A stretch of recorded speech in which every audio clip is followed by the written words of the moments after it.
Salam, selamat siang sahabat terkasih. Hari ini kita akan melanjutkan perjalanan kehidupan Yosua. Setelah Tuhan menguatkan Yosua untuk memimpin Israel, kini mereka menghadapi tantangan besar pertama di tanah perjanjian, yaitu kota Yeriko. Yeriko bukan kota biasa. Kota ini memiliki tembok yang sangat kuat dan tampak mustahil untuk ditembus. Secara manusia, kemenangan atas Yeriko hampir tidak mungkin terjadi.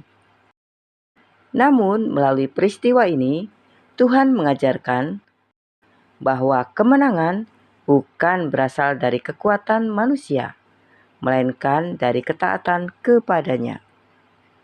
Mari kita membaca bersama Yosua 6 ayat 1-2. Jatuhnya Yeriko. Dalam pada itu, Yeriko telah menutup pintu gerbangnya.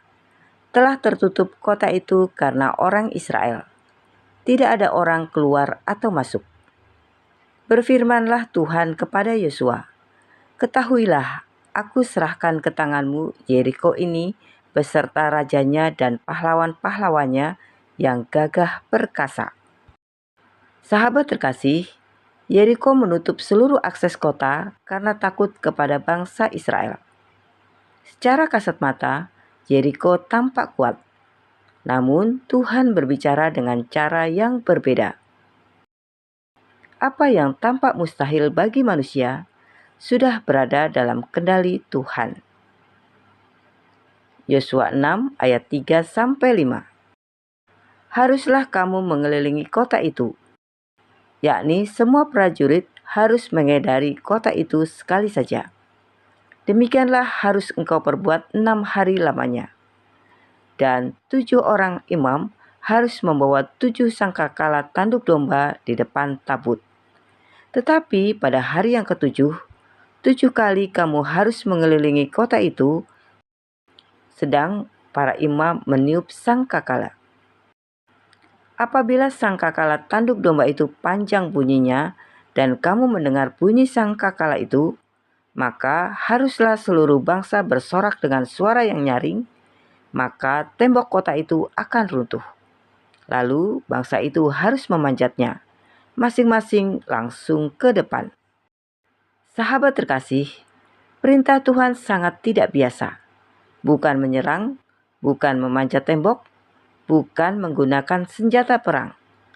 Tuhan justru menyuruh mereka berjalan mengelilingi kota. Bagi akal manusia, strategi ini tampak tidak masuk akal. Yosua 6 ayat 6-14. Kemudian Yosua bin Nun memanggil para imam dan berkata kepada mereka, "Angkatlah tabut perjanjian itu, dan 7 orang imam harus membawa 7 sangkakala tanduk domba di depan tabut Tuhan." Dan kepada bangsa itu dikatakannya, "Majulah, kelilingilah kota itu, dan orang-orang bersenjata harus berjalan di depan tabut Tuhan." Segera sesudah Yosua berkata kepada bangsa itu, maka berjalanlah maju ke-7 orang imam yang membawa ke-7 sangkakala tanduk domba itu di hadapan Tuhan. Lalu mereka meniup sangkakala, sedang tabut perjanjian Tuhan mengikut mereka. Dan orang-orang bersenjata berjalan di depan para imam yang meniup sangkakala, dan barisan penutup mengikuti tabut itu. Sedang sangkakala terus-menerus ditiup. Tetapi Yosua telah memerintahkan kepada bangsa itu demikian, "Janganlah bersorak dan janganlah perdengarkan suaramu. Sepatah kata pun janganlah keluar dari mulutmu, sampai pada hari aku mengatakan kepadamu, bersoraklah, maka kamu harus bersorak." Demikianlah tabut Tuhan mengelilingi kota itu, mengedarinya sekali saja. Kemudian kembalilah mereka ke tempat perkemahan dan bermalam di tempat perkemahan itu. Keesokan harinya Yosua bangun pagi-pagi, lalu para imam mengangkat tabut Tuhan. Maka berjalanlah juga ke-7 orang imam yang membawa ke-7 sangkakala tanduk domba itu di depan tabut Tuhan.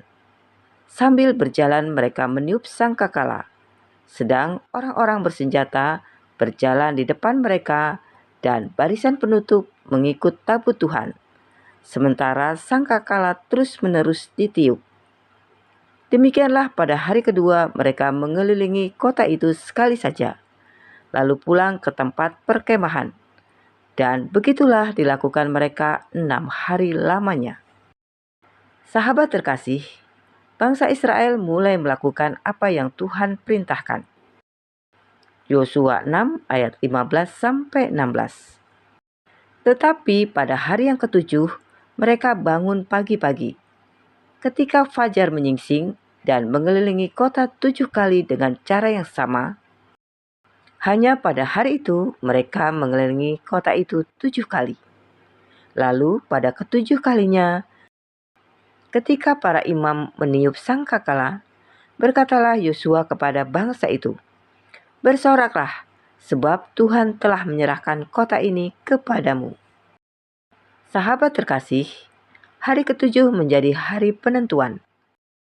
Tuhan sedang mengatur segala sesuatu menurut waktunya yang sempurna.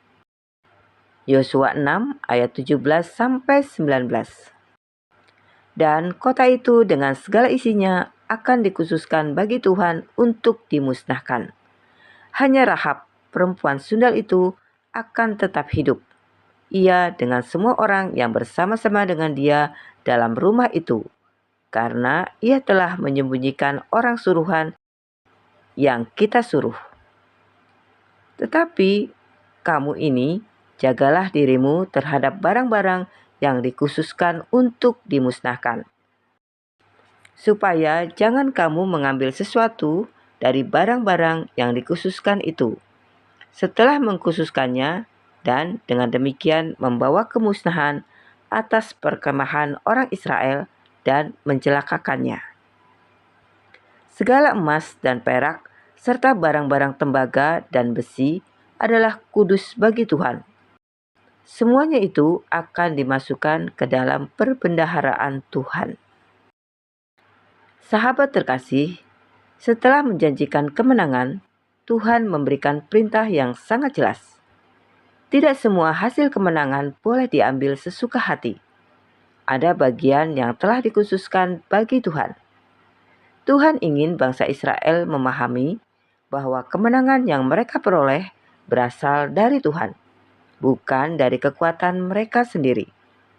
Karena itu, Tuhan harus mendapat tempat yang terutama. Prinsip ini tetap berlaku bagi orang percaya saat ini. Yosua 6 ayat 20. Lalu bersoraklah bangsa itu, sedang sangkakala ditiup.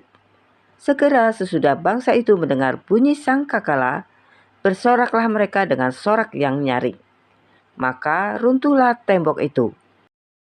Lalu mereka memanjat masuk ke dalam kota. Masing-masing langsung ke depan dan merebut kota itu. Sahabat terkasih, inilah puncak kisah Yeriko. Tembok yang selama ini tampak tidak tergoyahkan akhirnya runtuh. Bukan karena kekuatan tentara Israel, bukan karena kecerdasan strategi perang, bukan karena kemampuan manusia. Tembok itu runtuh karena Tuhan bertindak. Sahabat terkasih, mari kita berdoa bersama.